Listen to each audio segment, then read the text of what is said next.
The other day, I passed 25,000 followers over on LinkedIn, and I've actually been creating content for over 5 years now. So product pathways, this YouTube channel are actually very recent things for me. But I started that whole journey with the principle that I wanted to share my experiences and I wanted to help others be able to not just be more successful in the roles and have more successful careers, but also to be able to build and drive greater impact to their customers and to their business so we can have more successful businesses, more successful people, and just more successful products. So I thought, why not do a Q&A? I did a shout out on socials on here. I did posted it in my newsletter and I said, just ask me a question, send questions in and I'll jump on LinkedIn live in a couple of weeks and I'll answer those questions. And that's what this video is. It is a recording of that live Q&A where I answered those questions. So I've got about half a dozen questions that you're about to go through, from questions around strategy to creating alignment with stakeholders to some stakeholder management stuff and balancing priorities. Something that I've learned through my coaching is that if one person is struggling with this question or this scenario, then multiple people are. I would be surprised if one of these scenarios don't resonate with you. I've tried my best in my responses to cover a range of different scenarios, from the more product-led environments, the more friendly environments, to the more traditional, difficult, disempowered environments. And as always, I always try to make things as actionable as possible. So on that note, here's the Q&A. Enjoy.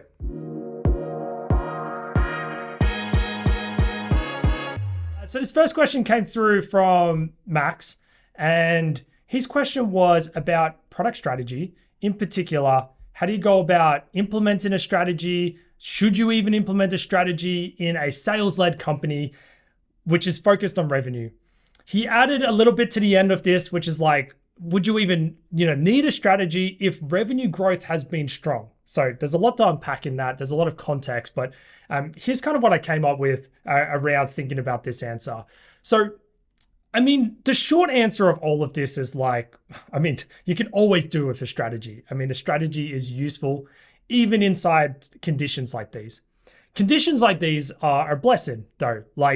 If you're in a situation where you pretty much don't have a strategy, I don't want to say you're winging it, but you're in that kind of situation and things are going well and revenue growth is great, that is a blessed situation to be in. So I think, we shouldn't discard that. That's definitely a rare situation as well.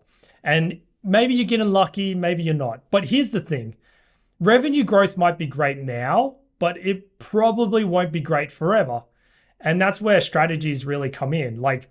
It's like the thing about wartime and peacetime leadership. I think about it's easy to lead when in calm waters. It's like the sailing. I think I swear there's a sailing one too. Sailing in calm waters is easy. When things get hard is when it's really, really difficult, right? And I think the same is the case for business. When you're in a market that is growing and sales are coming in and it's, revenues growth is fantastic and you're hitting your targets, it's easy in that stage. But those calm waters won't continue forever. There'll be a point in time where maybe the market starts to get more saturated, where more competitors and more players come into the market. Maybe there's a time where things change as well, the hype around the market. So it's not just saturation. There can be things you look at AI right now. It's all the buzz. Everyone's jumping on the bandwagon. Eventually will come a time where it's not the cool thing, not the cool kid on the block. And that's going to change the dynamic of the market. And those moments, that's where strategy really comes into it. Now, there's a few things that are contextual around this. So the first questions I asked myself was things like, is there a company strategy? Is there a sales strategy? Or are we just winging those things? Now, let's pretend there's a scenario where those things do exist. Well, fantastic. A great product strategy. I talked about this in previous webinars on strategy, talked about it in the product strategy course on product pathways, but a great strategy is aligned, it's cohesive. So why don't we take those strategies as inputs and we craft a product strategy that can balance short-term revenue and how we're doing in the short term with long-term sustainability. And that's when we start to think about things like moats, flywheels, different types of strategic levers, right? So we can take them as inputs and we could craft a strategy. That would probably be best case scenario and that wouldn't be too hard to do. Now, considering, reading between the lines of this question, considering there's things like, do you even need a strategy? That type of stuff. Revenue growth has been strong. I assume a bad case scenario where, let's say those things don't exist. There is no company strategy. There's no sales strategy. We're just, for whatever reason, market conditions are great. We are doing well as a business and it's smooth sailing. Yes, you could get away with not having a strategy for a while. And to be honest, I think it might be a hard sell to even create a product strategy in those conditions. And I'll tell you why. Like a large portion of my day and my week, I should say, is working with companies. So I'm an independent product coach. I work with different companies and I help them do product better. And something I see time and time again is we implement all these tools. We implement things like OKRs or whatever, right? We'll pick on OKRs. And eventually they will struggle with them. And what becomes apparent, because I ask a series of questions to really uncover this, but what becomes apparent is there wasn't really a problem that was solving. Like they decided to use OKRs because, they thought OKRs was cool and everybody else is using them, so let's use them. And this would be one of your challenges in this situation would be that because revenue is so strong, companies doing well, it'll be a hard sell to be like, hey, we need a strategy. I know things are good now, but problem's going to come on the horizon. Unless people are open to that and can see that, it's going to be a hard sell. But here's an easier sell that's a starting point. And I kind of put the lens on, like if I was coaching a PM in this situation and they were struggling to, build the space to create that strategy, to convince people that we needed to look further long-term, that, market conditions will change moving forwards. What would I be doing? What would I do? What would I be helping that product manager do? Well, what I'll do is I would essentially be looking to create a more narrow strategy. So hopefully this is going to be helpful for some. That's why I put this in here, because I thought this is really tangible and actionable, besides like go and do a strategy and saying yes to this question. So what I mean by that is I talk about this in, again, the product strategy course and product pathways, but I talk about how strategies have different dimensions. There's breadth, there's depth, and there's time. So what we'd be doing is creating a more short-term strategy that is much more narrow. There is no reason why you can't take that revenue goal and that revenue aspiration, target, whatever they have, right? There's no reason why you can't take that and then apply it to your product. In other words, if you were to look at your product, how does the product help the business achieve those revenue goals? Now, we're thinking much more short-term because we're thinking just short-term revenue goals. We're not thinking long-term. That's the time horizon. It's much more narrow because we're not looking at the product holistically. We're just looking at how does the product help, drive revenue, much more narrow. And then depth is a different discussion. But there's no reason why you couldn't come up with a strategy that's about how is this product going to help the business realize those or contribute to realizing those revenue goals. Now, my experience doing this before, that is an easier sell. Like people will listen to you because they're like, hey, that's our goal. Like that's what everyone cares about, those revenue goals. Now, what you're doing here is a few things. This is a bit of a strategy. I talk a little bit about this in the stakeholder management course and product pathways too. But one of the things that you're doing here is you're kind of like losing the battle to win the war. So you're losing the battle of creating a strategy today. Instead, you're creating a narrow strategy and you're trying to use that to build influence and trust and respect and rapport and to expand your circle of influence. So then you can craft a more meaningful strategy later. So if you can do that and you can, show everyone how the product's going to help achieve those revenue targets, you can build respect, you can build rapport. They're like, hey, this person's competent. They know what they're doing. Then it becomes easier to, again, expand that circle of influence and to start to push the conversation beyond revenue and start to say, well, hey, I think we have some of these challenges in the product, which don't directly correlate with revenue growth, but I think they're big problems for us to solve. And here are some of the ways that I think we should solve them. So this is a way that you can kind of build that trust and respect and that rapport over time. Okay, cool. John has asked, how would you approach the business when the product is not profiting anymore and it's logical to discontinue? So I read between the lines here, John. I'm assuming you mean that this product really is costing the business money and we don't believe that we should try and pivot it or save it. We think that the best course of action to the business is to sunset the product. In that case, I've actually done that. I've worked with a product leader as well to build a business case around this as well. And what I would be doing is to essentially that, I kind of alluded to it, is to build a business case around sunsetting that product.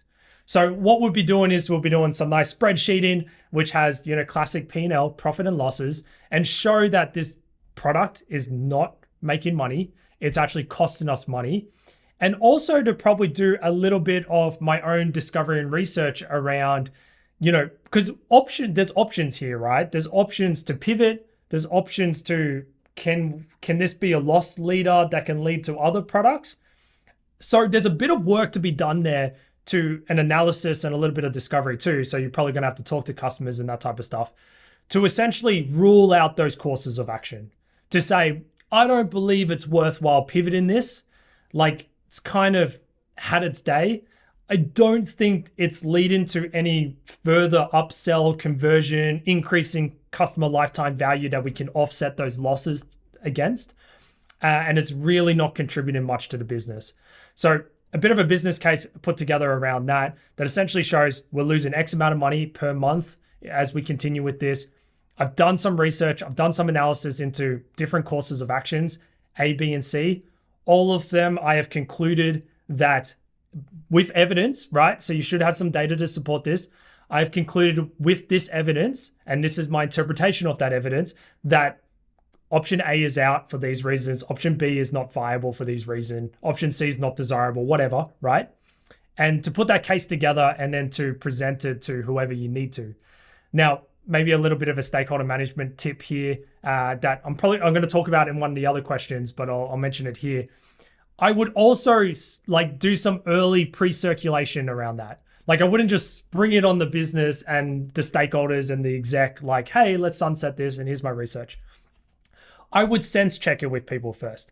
Probably the head of product or my direct manager or the CPO would be the people that I'll be looking at first. I'll be like, hey, here's what I'm thinking. Here's some of the research that I've done. Early drafts, get their feedback, get their alignment on it. If you can, a really awesome place to be would be to have them be an advocate for you and to evangelize and to support this decision, right? So hopefully they're a great leader and they'll still get you to present it and you to, build your case, but they'll be in your corner saying, yes, John has done the work. I've looked at it. It's sound. I absolutely agree that this is the best course of action. And I'm backing it as the head of product. And yeah, for whatever reason, especially in companies, something like this, a big decision, we'll just get the rest of the board or the exec to also agree with that and be happy with that course of action. So some pre-circulation around that as well, but that's what I will be doing. Here's another question, right? So this was a good one. So similar to the one that we just talked about, the first one, I should say, balancing commercial objectives against customer needs, engineering requirements, especially with stakeholders or strong stakeholders, as they said, being involved. So this is a similar situation to the first one. That's why I ordered them in this way, because again, if I read between the lines, there's this balancing act between short-term commercial objectives or even long-term commercial objectives and all the other stuff that we need to do, right? There's tech debt, there's serviceability, there's operations, there's support, there's, user happiness, which does indirectly or directly correlate with revenue as well, because customers are paying for things. But this is a core problem that we deal with every single day as product people, and also one of the spaces where I think we also earn our chops, right? That we can take in these multiple inputs and to balance them and to find an optimal path forwards. Anyone who's subscribed to my newsletter would have got last week's issue where I talked about one of my new favorite quotes, which is a paradox to manage, not a problem to solve, which came from Esther, and I just forgot her last name, but you can look it up. Somebody will correct me on it, but you can find it on my newsletter as well. But I love this quote because to me, this encapsulates that paradox to manage, not a problem to solve. I don't think, and I get these questions all the time, it's not like an either or. It's not like, do we do commercial stuff or customer stuff? Or do we do customer stuff and then all the commercial stuff will kind of flow from customer stuff? Or do we do the tech stuff and, et cetera, et cetera. It's actually a paradox to manage. we need to do all of it. We just have finite time and resources, and our job is to manage this. So it's not one or the other. Here's some of the questions that went through my head as I read this question. I was like, it's very contextual here. So how bad is the tech debt? So if we're talking about technical requirements, or engineering requirements, what are those requirements? Are they server upgrades? Is it tech debt? Is it foundational tech stuff, like platform stuff that we need to do in order to unlock future value, right? Because sometimes there's just foundational stuff that's just going to take some time, and we need to do it to try and unlock something in the future. So is it that? Is it, and also if we think about some of those things, what's the cost of delay of not doing those things? So if we don't do tech debt now, what's the impact of doing it? If we don't do that server upgrade, what's the impact of doing it? What's the cost of delay of doing it? Foundational work, a bit harder to quantify. It just means we'll probably unlock that future value later, right? The other questions that went through my head were like, well, what about the other side? How's the product performing? How's the business performing? Are customers generally happy, or are customers really unhappy and we're having a lot of churn? Is the business doing well commercially, or is it struggling financially, right? If we didn't do anything to gain revenue in the next 12 months, is that going to be a bad thing? Or would we continue on a, maybe not a high growth trajectory, but like a single digits growth trajectory, and we'll be okay? There's a lot of context that goes into this. And this is, again, why it's a paradox to manage, not a problem to solve, because part of our job is to go and get that context and to take those multiple inputs in. Here's a real example of this, just to make this really tangible. I worked for a client that had tech debt so bad that as a business, they decided that for 3 months, they weren't going to do anything in terms of they're basically going to keep the lights on. Keep the lights on, fix defects, that type of stuff. But essentially no new feature work on this product until we resolve that tech debt. Now that's an extreme example, but there's an example where we would just be almost all in on the engineering side and not on the other side. And that's again, because of the context, right? We have that issue. Now you could imagine another world where those things aren't too bad, and we need to drive revenue. Actually, another real example was I've had a client as well where, as a business, they were what is often categorized as default dead for startups. For those who haven't heard that term before, that basically means that if they don't raise the next funding round, they would be out of business because they're not profitable, right? So they're surviving on the funding. Now for them, cash flow is a big deal. Getting more revenue is a big deal. So you could have platforms on fire, but unless it's really harming the user experience or it's, harming sales, it's not a problem right now. Because if we invested into fixing those platforms, we might not have a business in 6 months' time or 12 months' time. So does it make sense to prioritize those things? No. So context is a huge part of it, I think, is a massive part. Now, reading between the lines on this question as well, I can see that, strong stakeholder, that was called out here. So I totally recognize that there's situations, and some of you might be in that situation today, where the loudest voice kind of wins, right? The loudest person wins. And that's not good, right? Because we don't want, again, if we need revenue because we're going to be out of a business in 12 months' time, we don't want, the head of engineering or the CTO to win if the tech debt stuff is not going to be revenue generating or revenue impacting, right? We kind of want a nice balanced thing. One thing to do there is, so some of the things I wrote down as strategies that I've done in the past around this to just help with those stakeholders is, I love using it's a facilitation technique that I learned. I can't remember where I learned it. It was in some facilitation course, but they talked about a third reference point. So if you think about a conversation, there's one person and another person, that's 2 reference points. If you add a third one, like a screen or a whiteboard or, a Miro board or something like that, that's a third reference point.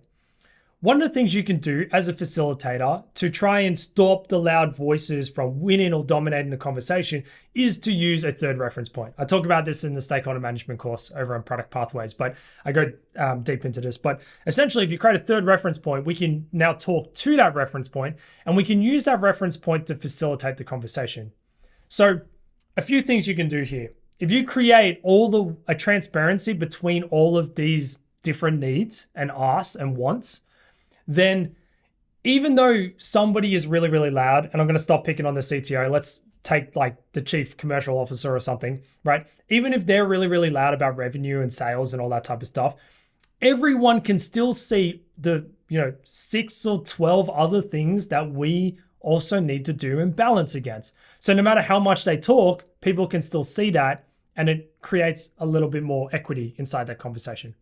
The other thing it does is, if you want to facilitate the conversation and can facilitate the conversation, you can use it to walk through those things.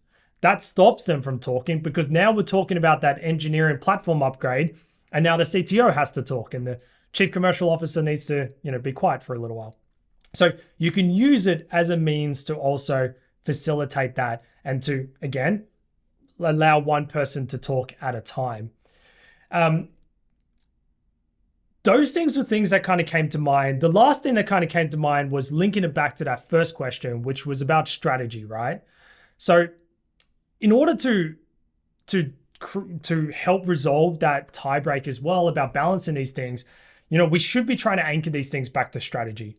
So strategy should be taken in all that context, right? Like our strategy might be to raise revenue and let platforms burn for a while because we need to be profitable as a business, or otherwise we're just not going to continue to exist, right?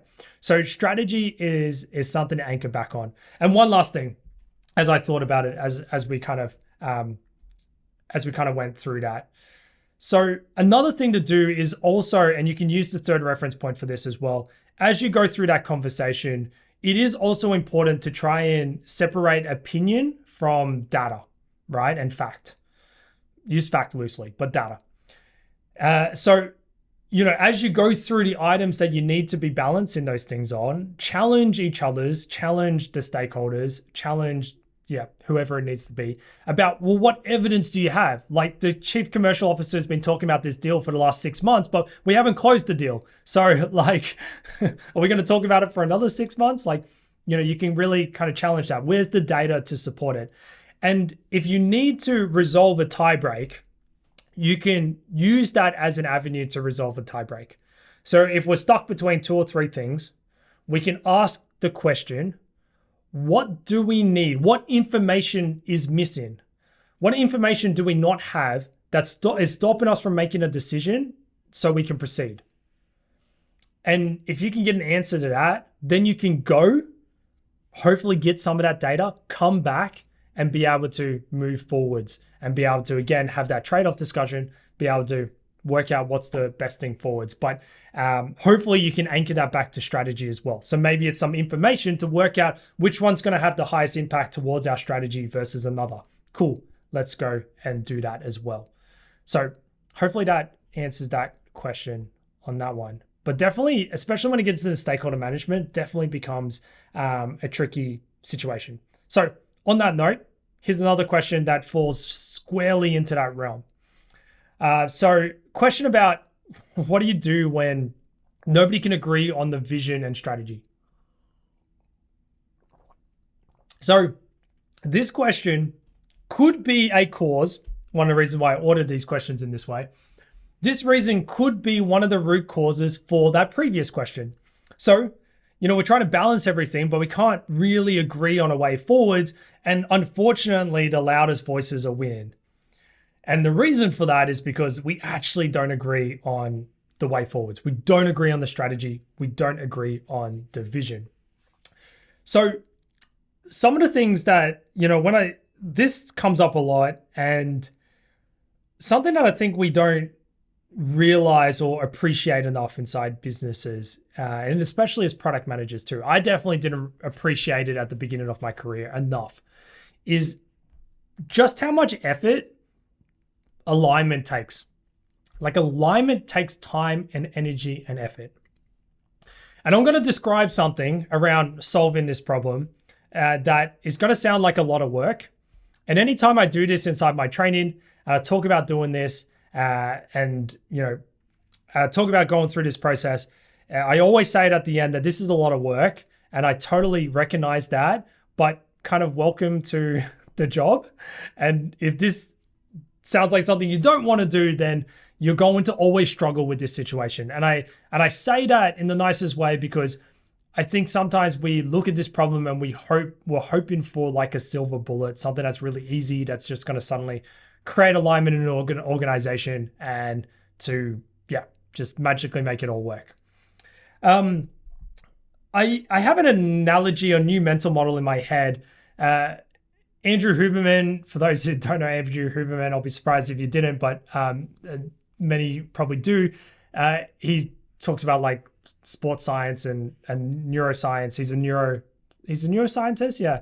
And he talks about all these like things about like applying neuroscience in every day. But he had an episode about focus, and this became a new mental model for me for alignment. He said that focus is not like it's not like a on or off switch, right? It's actually a constant process of losing focus and refocusing. So like you're focused and then you lose focus and you have to force yourself to refocus, and you kind of go through that kind of loop. And unless you're in like a state of flow, that is what focus is about. It's a process, a constant process of refocusing. Alignment for me is very similar. It is not like you magically achieve alignment. Alignment is a constant process of having to create alignment and realign and lose alignment and realign and all that type of stuff. So one thing that we have to do is manage that, right? As product managers. But if people can't align in the first place, we want to try and create alignment, and we want to do something that's often framed as pre-circulation. So this means putting together an initial version of what that vision should be, what you think it should be, what the strategy should be, and going around to all the stakeholders, at least all the key stakeholders, one-on-one, and getting their input and getting them across it, right? So this is the pre-circulation part. You want to do that before you try and get everybody into a room and spring the vision and the strategy on everyone. So this achieves a few things if you do this, right? So one, this creates an opportunity for them to give feedback, for you to be able to strengthen the argument, strengthen the case. It also enables them to feel like they're part of the process, so they can feel like that creates buy-in into any direction. The other thing that it does is like sometimes people are misaligned or people disagree just because they actually don't understand it. Like you just showed them the vision and strategy and they have a whole bunch of questions. And if you actually spent the time to clarify all those questions, create that clarity and create that alignment with them, they would probably be aligned. You just haven't had that opportunity yet. So again, pre-circulation, spending time with them one-on-one enables you to do that. So you can, again, do that. The other thing it does is, of course, we can, sometimes we pick up things like that is just about framing, right? Like, people get triggered by words. If I was to call something an MVP, as an example, some of you would disagree with that definition of an MVP. I'm not going to do that because we don't need to have an argument about MVPs. But some of you would do that. And that happens in organizations all the time, right? We hear a word, we don't agree with that meaning because we have a different interpretation of that word. And then there's disagreement and misalignment. But really, it's just like framing. It's a nuanced thing. So you can kind of iron those things out beforehand. It enables you to hear their objectives and hear their opinion in a safe space, right? So one-on-one is definitely a safe space. If they don't understand something, they disagree with something, it's an easy space for them to tell you that. So it helps you achieve a lot of those things. Now, the other thing that I think is really great about doing that process as well is like, sometimes when people can't agree, they'll struggle to tell you why they can't agree. But, people love to tell you that you're wrong. It's a human nature thing. So if you put something down on paper, rather than trying to get everyone to come up with it together and co-create it and agree, you can put something down on paper and let them tell you that you're wrong. And that's where you can really unearth that misalignment and that disagreement, because they'll tell you that I don't agree with that, that's wrong, all that type of stuff. Now, Pre-circulation doesn't solve all the problems. In a perfect world, you would do all that and everybody would be in agreement, and then you'll bring everybody together and they'll be like, yes, we've all heard this before. We all agree. This sounds fantastic. We support it. We evangelize it, and we evangelize it and we communicate it out. Now, that doesn't always happen. Sometimes there's still a few final disagreements, right? Because you can't please everyone. And your job's also not to create a vision and strategy that is stakeholder driven either, right? Like, you take their input, but it's not about doing what they want. Now, there's a few scenarios here.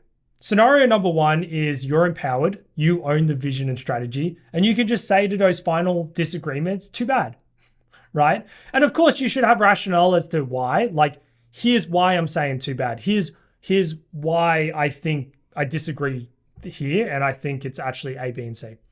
So you should have that, and if you're empowered, you can do that. You can just say, well, too bad. Here's the data. Here's why I think we should do that. Again, try and separate, opinion from data, and here's why we should go down that path.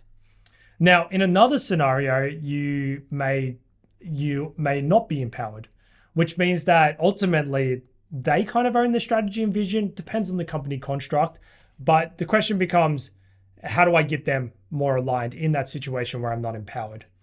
In that situation, I would go back to some of those techniques I just talked about, and I talk about in the stakeholder management course on product pathways. So some of the things that I would go back to is using the third reference point. So let's get the people who disagree into a room. Let's put the things that we disagree about on the board, and let's go through why we believe, let's look at case A. Why do you believe that? Let's look at case B. Why do you believe that?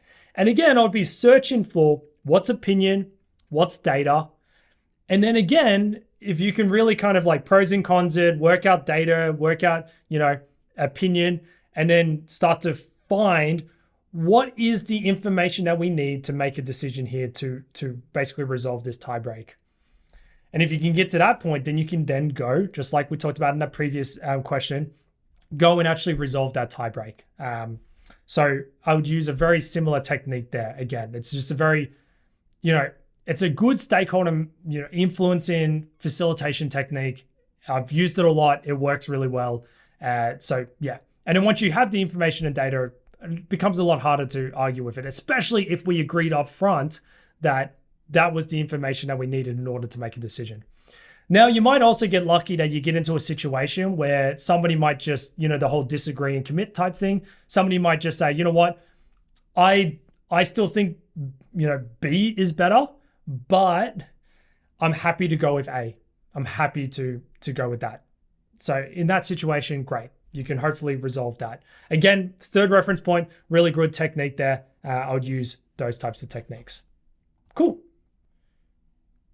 Next question. So I got this question via a newsletter about whether there's some type of visual tool or framework that explains the whole product management end-to-end process.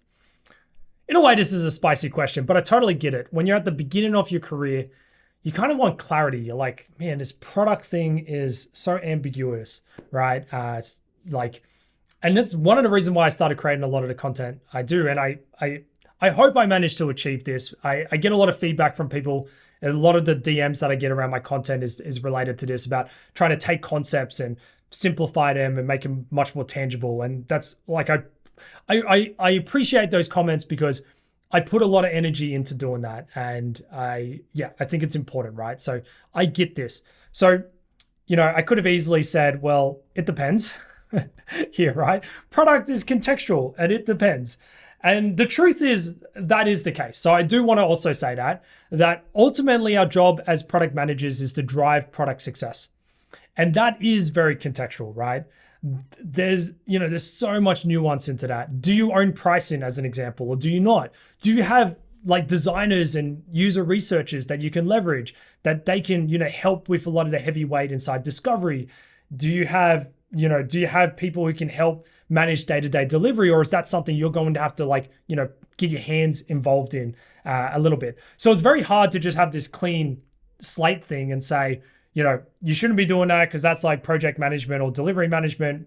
and that's not where you belong. Well, if you don't do it, if you don't have anyone there, and especially in the startup realm, and nobody does it, well, we're not going to have a successful product then, are we? And then ultimately we're not going to drive outcomes, and ultimately we're going to fail.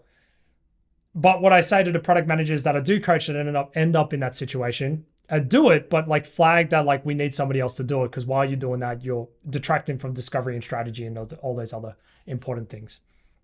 So unfortunately, there's no playbook.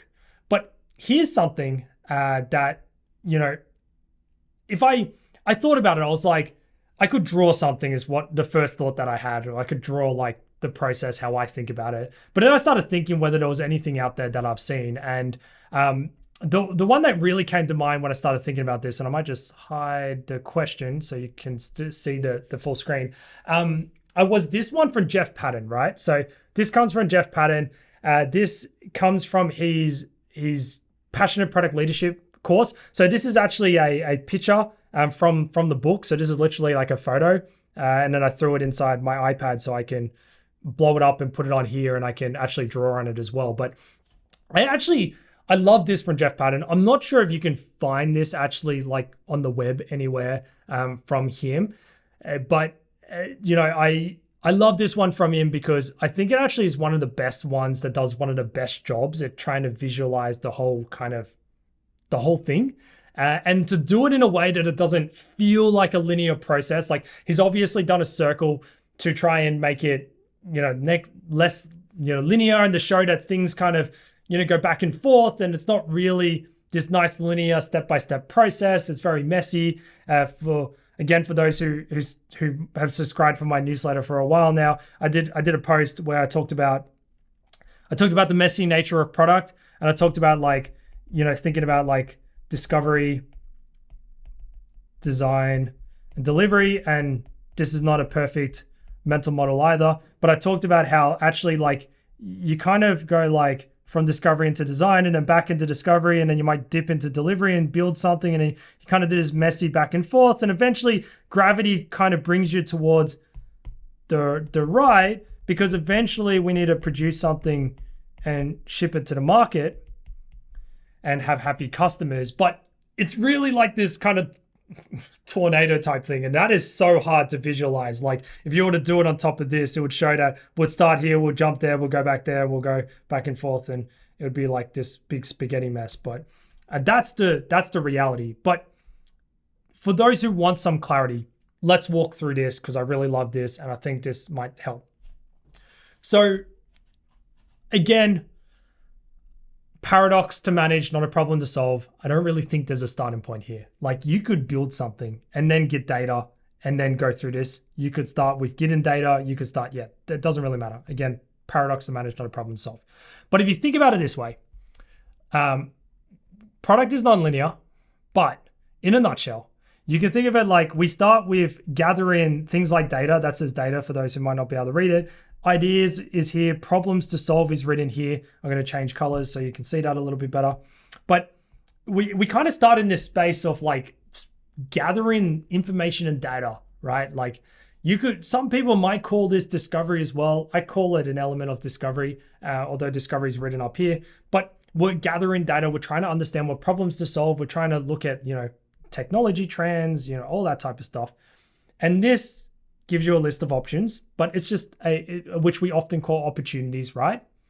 But not all problems are worth solving. So this is where focus comes in, which is vision and strategy that is written there. We need to overlay our organizational goals, our strategy, what we want to achieve over those problems, right? So that is a filter level that needs to happen there. And he's got like things like our target outcomes, OKRs. Once we have that, once we've overlaid that, we've worked out what problems are worth solving, then we need to go about trying to work out what's the best way to solve them. This is where discovery comes in. This is where we start to build hypotheses. This is where we do the build, measure, learn cycle here. This is where we bin ideas. So things might be bad ideas and they're not worth doing. We test them, we do prototypes, we do tests, we do assumptions mapping, all that type of stuff. We try and work out what's is this problem really worth solving? Is it, desirable, viable, feasible? Sorry, DVF.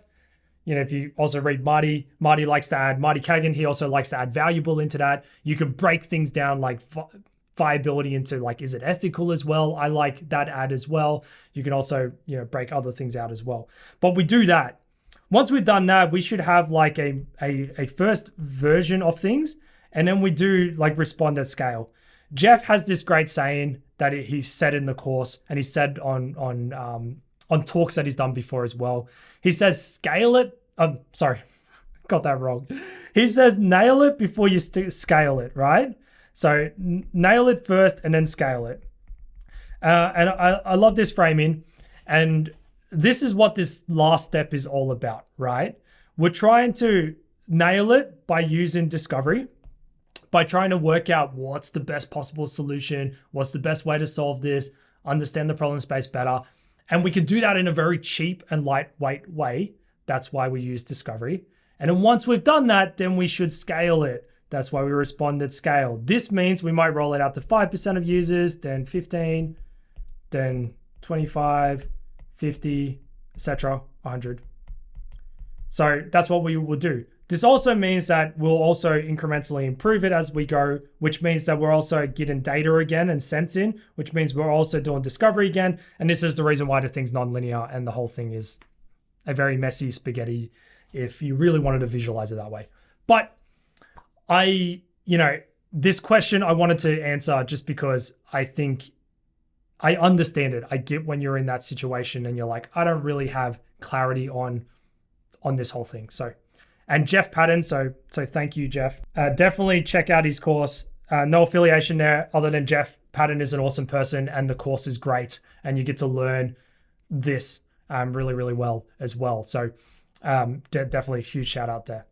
But hopefully that's helpful and hopefully that helps those who, trying to visualize this whole thing.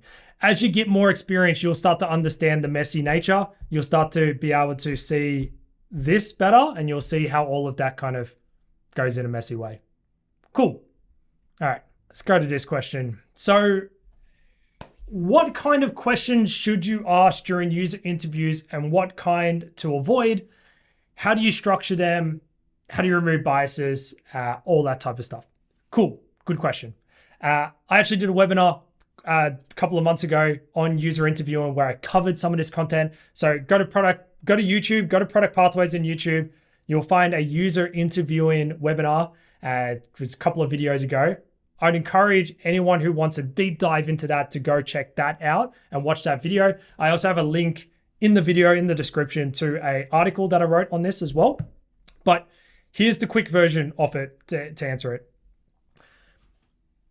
When structuring your user interviews, you should really be basing them on the assumptions that you're trying to test. So your questions should be based on those assumptions. So the questions to avoid are questions that are like arguably meaningless, right? Like you want to make sure that you have intention in your user interviews and you're asking the right questions. Now, this question's more about like what type of questions, right? And I frame that because what you're not going to get out of me is like, you should ask them about, when was the last time you logged in? Can you tell me about the last time you used our product? Or even the Sean Ellis test. Like if we took this feature away or this product away, how unsatisfied would you be or thereabouts? Somebody will correct me on that one. You're not going to get an exact question out of me. You're going to get first principles around this because the exact questions and the exact framing should be based on your assumptions. So here's some rules of thumbs around this or mental models. The first one is obviously in most cases, although there's exceptions to this based on the assumptions you're trying to test, in most cases you want to ask more open-ended questions. I talk about it in the webinar and I might just pull this back up really quickly. But just to draw it really quickly, if you Google powerful questions, I believe Coactive, which is a coaching organization, they have a powerful questions cheat sheet. There's some awesome questions in there. They also have, I believe it's by Coactive, I could be wrong on this. They also have like a bit of a hierarchy where you can imagine closed questions down the bottom. So I'm talking like yes or no questions are very closed questions. And then more open questions are at the top. But there's a bit of a hierarchy where how, and why are towards the top. Sorry, this is messy. Questions like when are more here, and trying to remember the other one, maybe close questions were here as well. I don't know, you can Google it and find it. But there's a bit of a hierarchy. Why I'm drawing this, and you can see it in the webinar, I actually have it in the webinar, is ideally you want to move towards the top of this hierarchy. Is it a hierarchy? Anyways, doesn't matter. You want to index towards the top as much as possible, which means if you can ask more these types of questions or when types of questions, I actually would avoid the why. There's a whole thing about that, but a whole nother conversation. But if you ask these types of questions as much as possible, you'll be in a better position inside your user interviews. That's for sure. Obviously, closed questions do have their place. Especially filtering questions. You'll ask questions in your interview. It's completely fine to do this, to ask filtering questions. Like if I wanted to learn more about like your exercise habits, I might ask a question about like, do you do anything to keep yourself healthy? Now that is a relatively closed question because they could say yes. I could then follow that up with an open question that is like, what type of activities do you do? Or when was the last time you did something? Or something like that, right? So you can see, so it's completely fine to have closed questions, but you can see how these two things go together. So that is an example that, so basically this is something as a first principle, I would index towards the top of this pyramid. If I am using closed questions, I'm using them deliberately, I'm using them to filter, and I'm following it up with open-ended questions. Now, on the point of removing biases, here's some other strategies that I do. The video that I released literally just a few days ago on Product Pathways YouTube channel, and I did a newsletter post on this a couple of weeks ago, was common discovery mistakes that product teams make. One of the mistakes that I have in there is that we don't gather multiple data points, right? Like we ask one question and we're like, oh, we base a decision on that question. One of the ways that you can help remove bias is not necessarily like structuring your interviews. There's some structural things which I'll talk about, but one of the ways you can do that is you can gather multiple data points. So a common practice that I do is if I'm trying to test an assumption or ask questions about assumptions, I'm going to ask multiple questions. So I might not just ask questions about, think about like, fitness activities. I might not just ask questions about what fitness activities they do. I might ask questions about when. I might try and gather stories about the last time they did, what regular activities that they do. And you can see how I'm getting like 3 or 4 different data inputs, and I can use all of them to kind of, triangulate a little bit. And that's going to remove biases, because if one question is a little bit biased, it's going to get offset by the other questions. There's also a whole bunch of other things. There's like recency bias, there's availability bias, there's, those types of things. So like, what do they remember and those types of things. Now, other things you can do here that I talk about in the webinar, I talk about a whole bunch. Encourage you to go look at it. But the last one I'll just touch on here because I can't cover them all because that was like 40-minute webinar. But the last one I'll kind of add in here is that obviously from a question point of view, you want to ask open-ended questions and you want to avoid leading questions. So you want to avoid trying to lead or anchor, right? So you don't want to say something, a statement, and then ask a question, because that statement will become an anchor point for the answer to that question. So you want to avoid leading questions. You want to avoid anchoring and creating some bias there. You want to try and be as neutral and as open as possible. And then any final bias, try and remove that with multiple data points. So yeah. Go watch the webinar if you want to learn more about that. I go completely into question design. Yeah, it's a good one. Cool. All right. We got a few minutes. Last question in my list, and appreciate all that time. So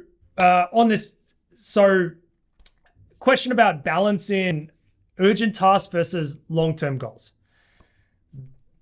This again is one of those paradoxes to manage, not a problem to solve.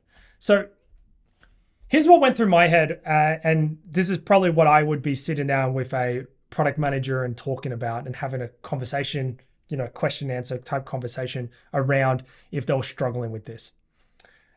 We can all agree that too much long-term is a problem. So if we don't do any short-term stuff and we only focus on stuff for like 3 years from now, it's a problem because we're going to get no quick wins. We're not going to, like, the product's not going to change for like a year or two or however long it's going to take us to do that long-term stuff. We're very foundational, all that type of stuff. Like growth's going to be slow and then it's going to be quick, all that type of stuff. So we agree that that's not ideal. The other end of the spectrum is we only do short-term stuff and we do no long-term stuff. We can also agree not good, right? We end up in what I like to call death by sprints, or as some companies have adopted, death by quarters, where you live your life quarter by quarter, doing quarterly planning at a time. So we want to have a balance of all of them. Again, it's a paradox to manage, and it's very contextual to where you are. Do you need more quick wins now? Do you need less quick wins now, and we can focus more on long-term foundation? There's a lot of context in it. So I'll kind of refer back to that previous question and to think about what I said on that one and think about the context and try and unpack it and be like, well, how much quick wins do we have now? Do we need now versus long-term? How's the business going? What are those quick wins? What are those long-term goals? If we did too many quick wins, how much does it jeopardize the long-term goals? All that type of stuff. But here's another mental model to help.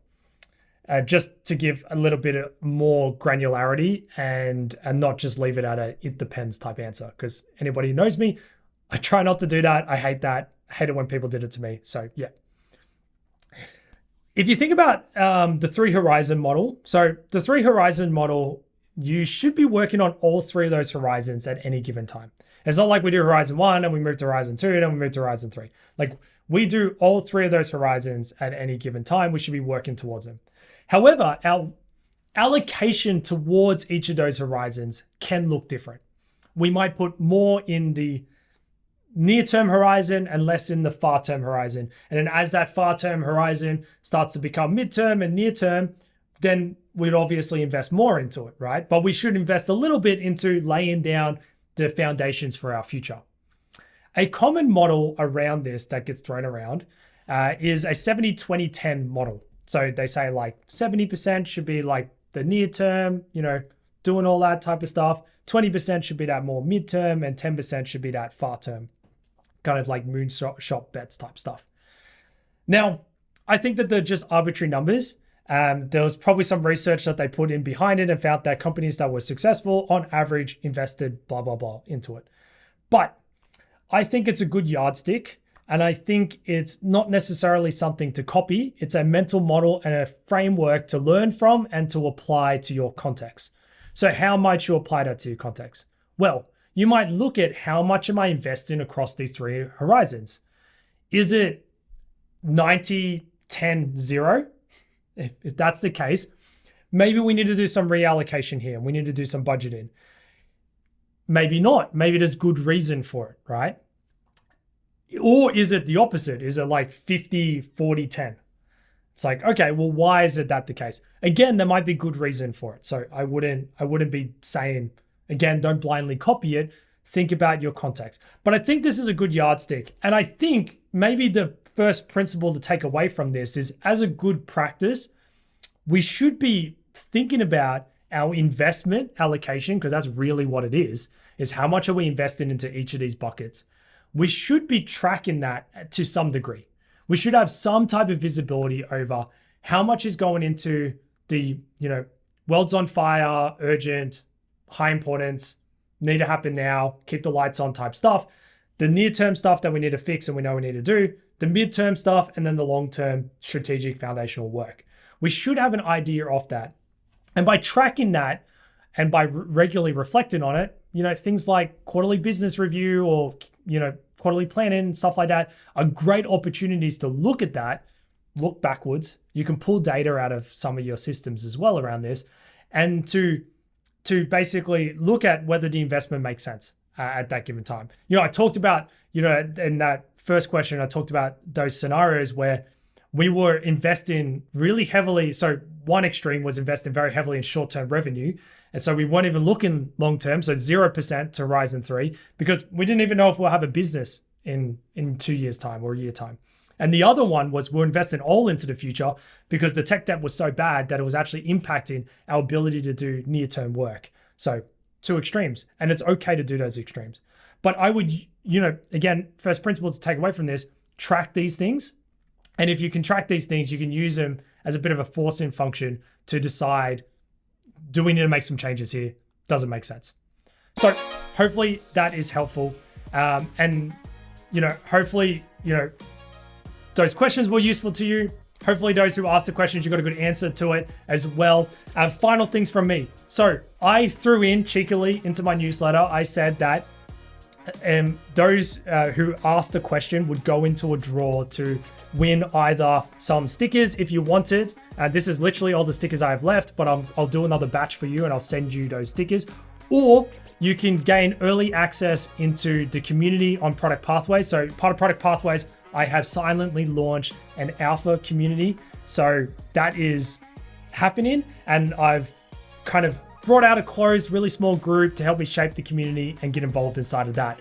I basically said that you can go into the draw to get that. I've decided that I'm just gonna give it to everyone who asked a question. So to Mohammed, to Cam, to Adam, to Vira, to Max, all of you who asked a question, I will be reaching out to you in the coming days, and I'll be asking you, do you want stickers or do you want to get involved in that community? I'm cool either way. Happy to forward an invite there. Thank you for asking the questions. And yeah, the draw ended up being everyone wins. I'm not trying to be Oprah or anything like that. Anyways, we are just about on time. So I'll be reaching out to you over the coming days. But on that point, we've hit the hour mark. That's all I wanted to do. Thank you for joining me for this fun experiment. Let me know if you enjoyed it. Let me know if you want me to do it again. The feedback is always very, very valuable. So let me know. Hopefully it was valuable for you. And those who asked the question, hopefully you got a good answer there as well. Cool. That's me out. Wherever you are, have a good day, have a good evening, good afternoon, whatever time it is for you. So yeah, thank you. Leave it at that.